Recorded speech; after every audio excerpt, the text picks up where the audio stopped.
안녕하세요. 요길입니다. 반갑습니다.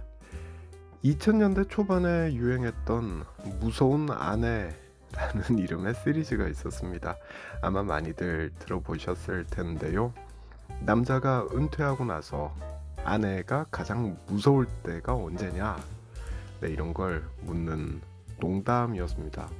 그 답이 참 참신했죠. 아내가 부엌에서 곰국을 끓이고 있을 때, 네, 이게 답이었습니다.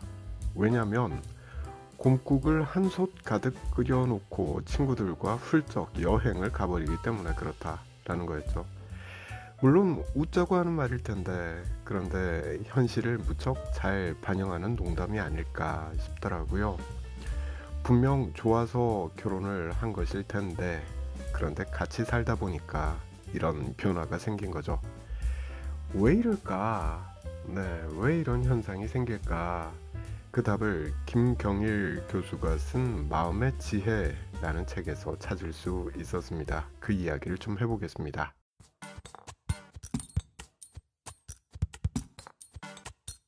이 책 마음의 지혜는 내 삶의 기준이 되는 8가지 심리학이라는 부제를 가지고 있습니다. 우리가 살면서 직면하게 되는 다양한 문제들을 심리학을 가지고 풀어내면 어떨까?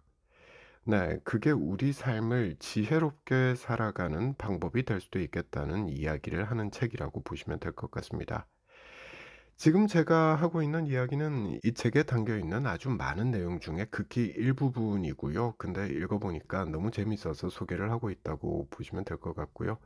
앞서 했던 이야기 짧게 줄여서 다시 해보자면 이런 거죠. 남자가 은퇴를 하고 나면 아내를 귀찮게 한다 라는 겁니다.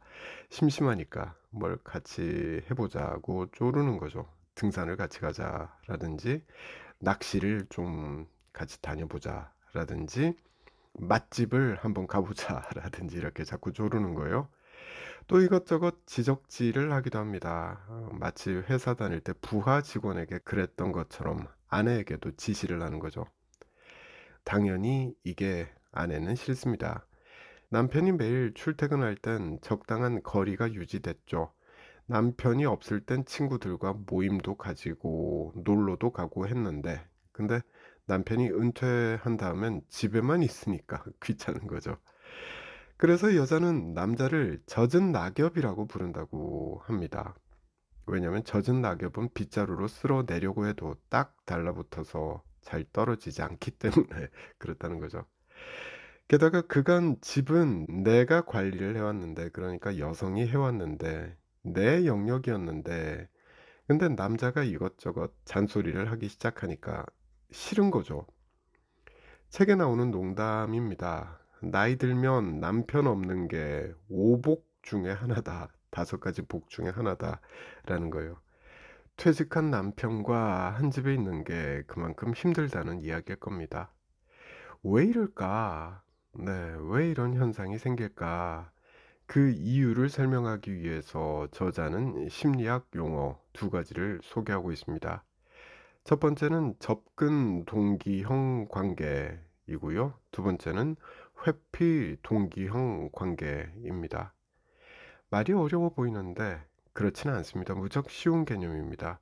인간관계, 특히 남녀관계를 이 2가지 개념으로 설명할 수 있을 것 같습니다. 먼저 접근 동기형 관계. 이건 쉽게 풀자면 접근 동기를 충족시켜주는 관계라고 말할 수 있겠습니다.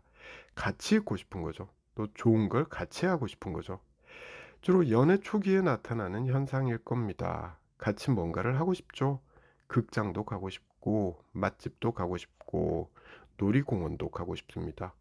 심지어는 매일 헤어질 때 집까지 바래다 주죠. 네, 그러고도 모자라서 새벽 3시까지 전화 통화를 합니다. 힘든 일입니다. 근데 힘든 줄을 몰라요. 왜냐면 같이 있고 싶으니까 그런 거죠. 좋은 걸 같이 하고 싶으니까 그렇습니다. 이게 바로 접근 동기를 충족시켜주는 관계인 거죠. 접근 동기형 관계인 겁니다. 반면에 회피 동기형 관계, 이건 회피 동기를 충족시켜주는 관계라고 보시면 되겠죠. 용어의 어감은 부정적이기만 할 것 같은데 근데 꼭 그렇진 않습니다. 이건 나쁜 걸 피하고 싶은 마음이라고 보시면 되겠습니다. 강원도 여행이라는 게 좋아 보이긴 하는데 해변은 인산이네고 맛집은 1시간 대기가 기본이고 또 돌아오는 고속도로는 주차장을 방불케 하고 네, 이런 일은 같이 하고 싶지 않은 거죠. 회피하고 싶은 거죠.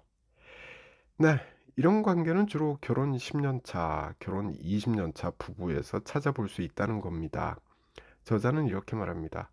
결혼 10년 차 혹은 20년 차인데 여전히 상대방 존재를 생각하기만 해도 즐겁고 신나고 로맨틱하냐? 네, 그러긴 쉽지 않다는 거죠. 오래된 부부의 관계는 좋은 것을 주고받기보다는 상대방으로 인해서 나쁜 것을 막아낼 수 있는 관계라고 보는 게 맞을 거다라는 말을 하고 있습니다. 다시 말해서 나이 든 부부가 상대에게 기대하는 것은 새롭고 자극적이고 재미있는 게 아니라 위험이 없는 안전하고 편안한 상태라는 거죠. 자, 근데 남자가 은퇴를 하고 나서 이 자연의 섭리를 거스르려고 하는 거죠. 아내에게 자꾸 뭔가 새롭고 자극적이고 재밌는 걸 해보자고 쪼르는 겁니다. 나이에 맞지 않게 접근 동기형 관계를 요구하는 거죠.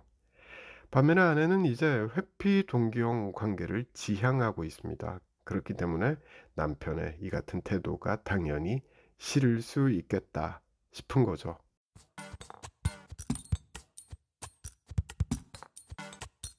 저도 이제 결혼한 지 20년이 넘었고 알고 지낸 지는 30년이 넘었습니다. 그렇다 보니 사랑이라는 게 그 개념이 바뀌는 것 같습니다. 물론 상대방이 좋아하는 걸 같이 하는 게 여전히 좋습니다. 근데 이젠 상대방이 싫어하는 걸 하지 않는 거, 이것도 사랑일 수 있겠다는 생각이 듭니다. 좀 더 말하자면 책에 나오는 내용인데요. 내 취향을 강요하지 않는 것, 상대의 취향을 인정하는 것, 한 발 더 나가서 상대의 취향을 참아주는 것. 네, 이것도 사랑일 수 있겠다는 생각이 들더라고요. 지금 말한 게 모두 다 회피 동기를 중시하는 관계의 특성이라고 저자는 설명하고 있습니다. 참 놀랍죠. 젊을 때 하게 되는 사랑과 나이 들어서 하게 되는 사랑이 이렇게 달라집니다. 사랑이 어떻게 변하니? 네, 이런 말을 하는데 변하죠. 변하는 게 맞습니다. 그 개념이 바뀌는 겁니다. 젊을 땐 새롭고 자극적이고 재밌는 걸 추구하지만 나이가 들면 편안한 상태를 원하는 거죠. 이걸 접근 동기형 관계, 회피 동기형 관계라는 개념을 가지고 설명한 거라고 보시면 되겠습니다. 여전히 단어가 좀 어렵다고 생각되시는 분들은 이것만 기억하면 될 것 같습니다. 은퇴 후에 아내에게 이것저것 같이 하자고 조르지 않는다. 그리고 아내가 싫어하는 일을 하지 않고 아내 취향을 존중한다. 네, 물론 아내 역시도 남편에게 같은 태도를 취하는 게 필요하겠죠. 이렇게만 한다면 부부의 노년 생활은 편안해질 것 같습니다. 자, 오늘은 여기까지 하겠습니다. 저는 다음에 다른 책 들고 다시 찾아올게요.